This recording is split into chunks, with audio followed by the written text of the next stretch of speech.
Assalamualaikum warahmatullahi wabarakatuh. Selamat pagi, salam sejahtera untuk kita semua. Om Swastiastu bagi mahasiswa sekalian. Di hari ini kita melanjutkan materi tentang sistem pembelajaran jarak jauh, di mana topik kita minggu ini adalah membahas tentang blended learning. Walaupun sebelumnya sudah membahas tentang blended learning, tapi pada minggu ini adalah kita kaitkan dengan masa pandemi COVID-19. Jadi bagaimana konsep blend learning dalam masa COVID-19 ini. Jadi kita mengacu kepada isu publik atau hal-hal dari Menteri Pendidikan bagaimana blended learning dalam masa COVID-19 ini. Saya tampilkan PowerPoint-nya.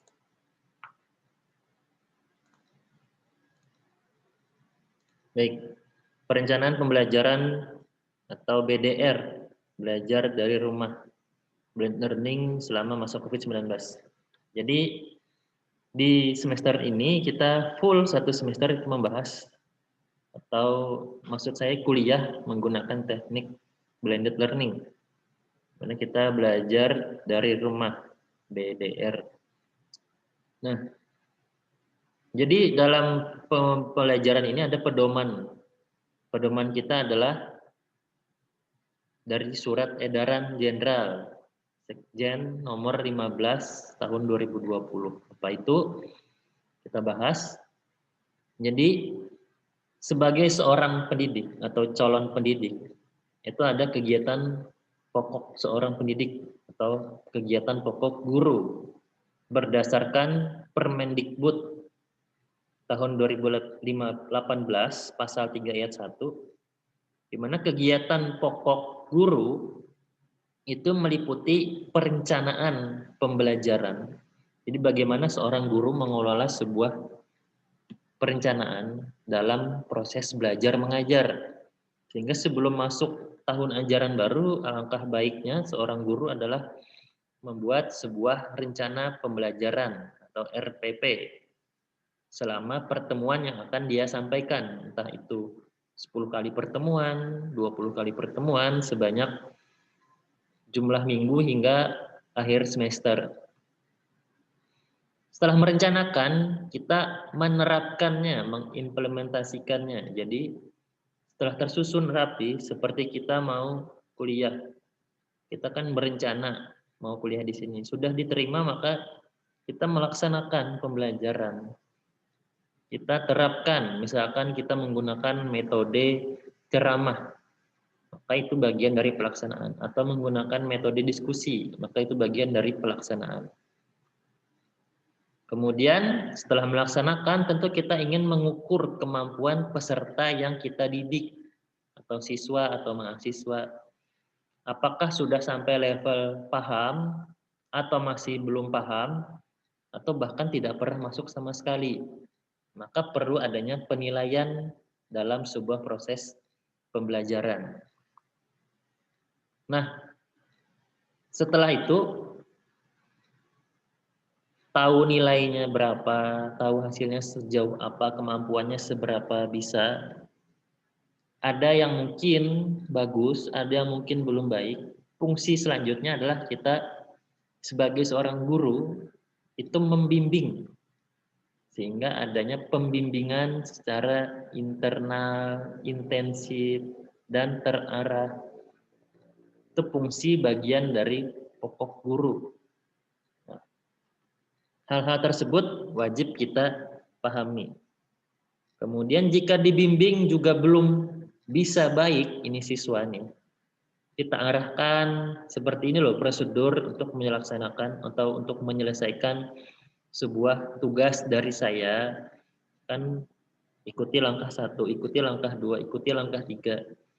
Tapi siswa tersebut masih juga nih belum bisa memahami, belum bisa menyerap apa yang disampaikan oleh guru, maka kita beri tugas tambahan atau remedial istilahnya. Tugas tambahan itu bisa berupa proyek, bisa berupa portofolio, atau tugas-tugas lainnya yang kiranya sesuai dengan kemampuan peserta didik ini. Jadi kita menggunakan teknik, trik, dan strategi yang lain sebagai tugas agar dia ini juga bisa paling tidak sampai level dasar dia paham apa yang menjadi capaian kompetensi itu. Nah, jadi prinsip pelaksanaan belajar dari rumah yang terbaru menurut SE Mendikbud nomor 4 tahun 2020 yang pertama saya bacakan. Keselamatan dan kesehatan lahir batin siswa, guru, kepala sekolah, seluruh warga menjadi pertimbangan utama sehingga sampai sekarang tim Satgas belum mengizinkan untuk belajar secara luring atau di kelas. Jadi utamakan keselamatan dan kesehatan tadi. Kemudian kegiatan BDR dilaksanakan untuk memberikan pengalaman belajar yang bermakna bagi siswa tanpa terbebani tuntutan menuntaskan seluruh capaian kurikulum. Nah, memang ini sebagian besar dari kita adalah bonus pengalaman belajar bermakna. Mungkin ada yang dulunya di kelas, ini bisa belajar di atas pohon, belajar di dalam kamar, bisa ketemu teman-temannya satu kelas hanya di dalam kamar. Kemudian belajar dari atas kelotok, mungkin yang di pinggir sungai. Atau belajar di atas bukit, lagi mendaki gunung. Dan mungkin sebetulnya kita tidak bisa memaksakan di sebuah tempat adanya jaringan yang kurang baik, maka itu mungkin sebagai bonus bagi dia. Oh, nah itu tadi, tanpa terbebani tuntutan menuntaskan seluruh capaian kurikulum. Mungkin ada hal yang tidak bisa dilakukan secara luring, maksudnya secara daring. Mungkin kalau praktik ya harus ada laptop dengan space Core i3 yang bisa mensupport sebuah software. Di kampung sana mungkin susah nyarinya, maka bagi dia adalah itu dilewati tuh capaian kompetensinya, jadi bonus juga. Selanjutnya BDR dapat difokuskan pada pendidikan kecakapan hidup, antara lain mengenai pandemi COVID. Jadi kita belajar tentang life skill. Pandemi ini mengajarkan kita bagaimana cara kita bersabar, ya. Jadi itu bagian dari kecakapan hidup.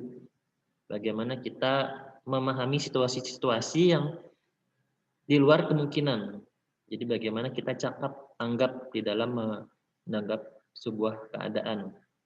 Jadi COVID ini mengajarkan kita kepada bagaimana sikap untuk saling peduli terhadap sesama bagi yang terkena. Kemudian bagaimana sikap menjaga diri, bagaimana kita menjaga kebersihan, menjaga kesehatan, bersabar, kemudian kreatif dalam keadaan yang terdesak, terpepet, serba terbatas, tapi kita tetap produktif bagaimana. Nah, itulah bagian dari melatih kecakapan hidup. Kemudian pembelajaran bersifat inklusif sesuai dengan usia dan jenjang pendidikan, konteks budaya, karakter, dan jenis keusahaan peserta didik. Jadi cara metode belajar mungkin di Jakarta dengan di Palangkaraya berbeda. Pertama, mungkin di Jakarta semua jaringan stabil, di Palangkaraya ada beberapa wilayah yang tidak stabil. Kemudian kearifan lokal atau keadaan budayanya, mungkin di Jakarta budayanya ya adat sesuai adat. Mungkin kalau di Jogja contoh budayanya santun, kemudian ramah, beda dengan maaf misalkan di Medan ada suku lainnya yang mungkin padahal maksudnya baik tapi karena kearifan lokalnya memang seperti itu. Jadi ya kita melihatnya seperti kurang ramah atau kurang sopan padahal maksudnya baik. Itu mungkin ada beberapa wilayah yang seperti itu. Kemudian ada aktivitas dan penugasan. Jadi memang banyak tugas nih, banyak keluhan dari orang tua siswa yang membantu anaknya untuk menyelesaikan PR-PR. Jadi memang tugas selama BDR ini bervariasi ya. Kemudian hasil belajar peserta didik diberi umpan balik bersifat kualitatif dan berguna dari guru tanpa mengharuskan memberi skor atau nilai kuantitatif. Jadi memang untuk mengukur ujian sekarang ini tidak bisa kita memaksakan harus close book, tutup buku, tidak boleh melihat catatan seperti di kelas, tidak boleh mencontek. Itu sangat mustahil karena saya yakin walaupun ujian diterapkan tetap semuanya buka Google, buka buku karena merasa tidak diawasi dan tempatnya berbeda-beda.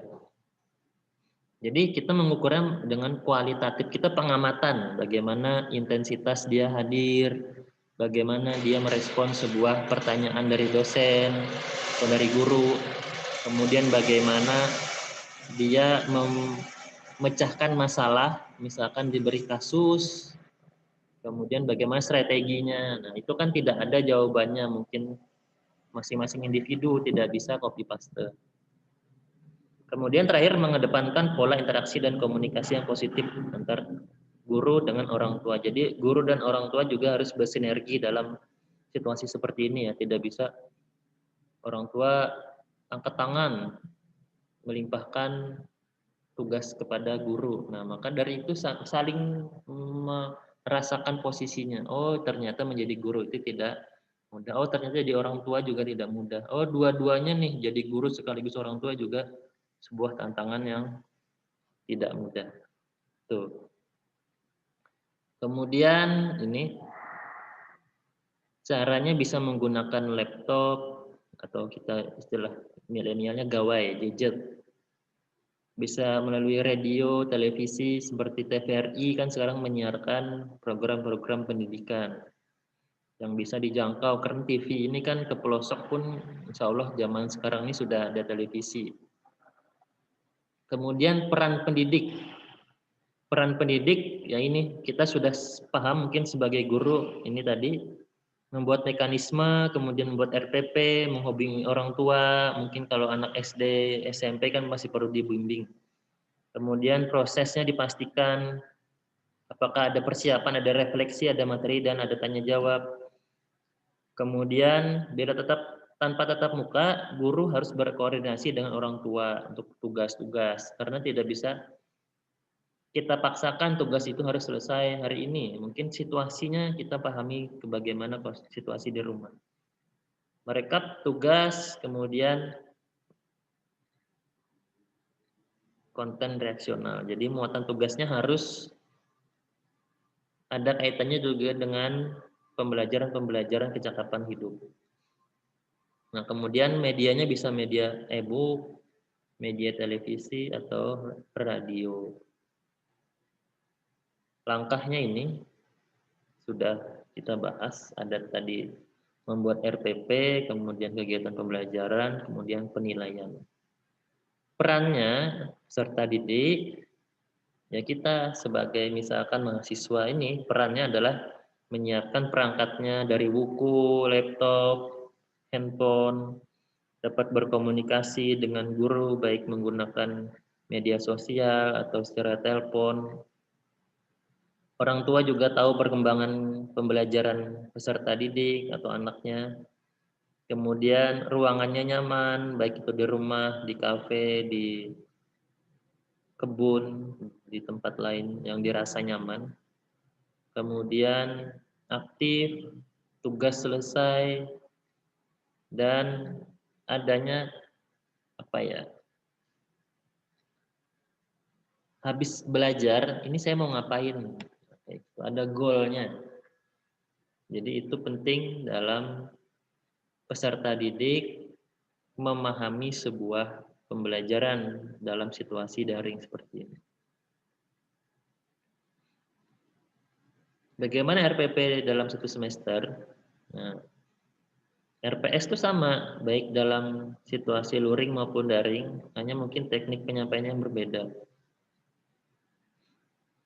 Nah, ini mungkin pesan-pesannya